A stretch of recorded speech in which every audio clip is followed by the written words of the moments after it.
Saan tayo pupunta? Usapang baha. Ay, Nakita ayaw, mo, ayoko hindi pa niyan. tag-ulan, partner. Oo Konting nga. ulan lang. Localized thunderstorms. Ang baha, abot dibdib. Kaya Ang nga. QC nalulubog. Bakit ba? Ayan. Abay, itanong po natin, partner. Ito na, sa Yes. General Manager ng Metropolitan Manila Development Authority o MMDA, panigurado, baka dito sa role niya dito, arestuhin din niya. Oo. Itong baha na ito. I-detain. Ma-arrest, oo. Oo. Kasi, Pero totoo yun, diba? partner, yung dinedetain yung tubig. Ano tawag nga doon? Tanungin natin. si General Nicolas Torre III. Sir, magandang morning. Good morning, sir. Good morning, sir, and good morning, ma'am, at good morning sa inyo mga tagapakinig. Opo. General, unang-una po, nagsisimula na po yung mga paulan-ulan talaga at malalakas na pag-ulan.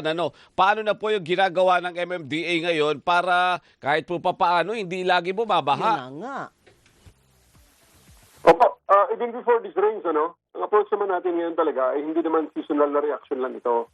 Kundi tuloy-tuloy naman ang dating flood mitigation efforts natin sa MMDA kahit anong summer pa. Kaya nakita nyo, meron kami mga ginawa na declogging ng drainage system and waterway na nagbibigay sa amin ng napakalaking frustration. Kasi i-declog mo, ililinisin mo ngayon, pagbalik mo next week, eto na naman.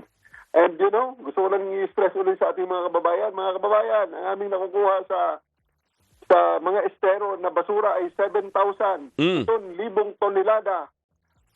Ganong Actually, karami? Ang mga nakukuha naming basura lang sa estero lang yan. Estero, hindi pa natin pinag-uusapan yung mga major waterways.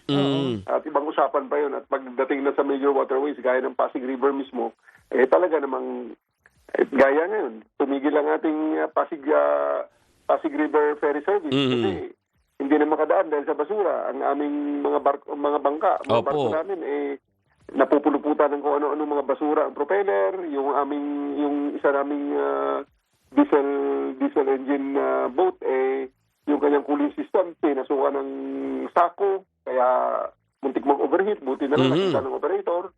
Ayun, mga ganun ang naging problema natin. Tapos, gumagawa rin tayo ng desilting operations. May clearing ng mga estero nga at saka pumping stations. Naayos na natin ang pumping stations, umaandar, ready na.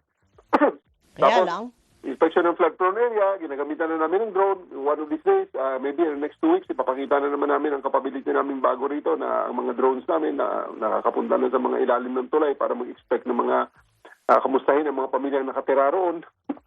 Inspection ng mga including the inspection of flood-prone area. Tapos nag-coordinate din kami sa LGU, DPWH, Pag-asa, at private concessionaires nang nakita natin. May mga highways tayo na under sa private concessionaires na binaharin.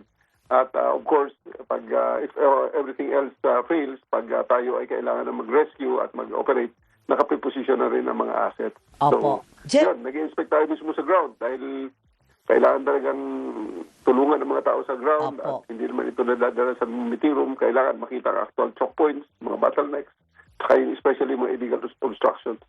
Opo. GM, tanong ko lang, sa sinasabi nyo, ilan daw ba partners, 7 tons ang nakokolekta na basura?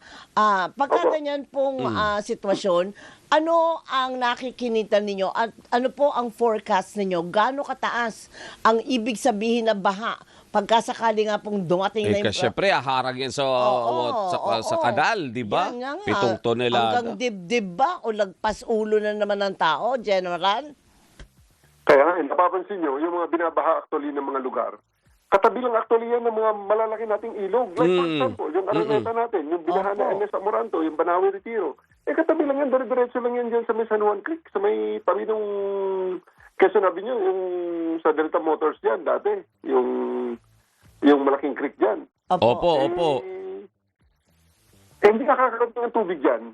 Dahil mismo ang mga kanal na dapat magdadala dyan, dumadaan siyempre sa ating built-up area dyan, sa mga medyo informal settlers natin dyan, mga ISF natin dyan. So, sila mismo ang nagpapabara ng ating mga estero. Ayun nga po. Na dapat hindi naman dapat. So, ayan, kailangan natin talagang magtulong-tulong. Hindi natin masisisi ang isang sektor dito, although talagang kailangan whole government approach, whole community approach ito Opo. Tumungan sa disiplina Oo. ng lahat. Kasi Sige po. lalo na partner doon sa mga waterways, minsan may mga nakatira pa rin doon sa Oo paligid nga doon. eh. Hagis lang ng hagis talaga sa likod. Oo, walang habas. Ihahagis doon sa Oo. kanal nila, sa drainage nila. Akala nila lumalayo. Lalayo nga, pero napupuno doon sa ibang lugar. O kaya ang resulta, baha din sa kanila. Babalik din sa inyo. Kaya nga, nako, sige po. Hindi naman pwedeng laging ganito lang. Siyempre, abangan pa rin Kaya nga. natin yung mga gagawin ng MMDA para po kahit papaano ay masolusyonan itong mga problema ng pagbaha sa Metro Manila. General, maraming salamat po sa inyong oras. Jem, good luck. Maraming salamat din, sir. Good morning. Good morning po. Si MMDA General Manager, General Nicolas Torre III. Partner.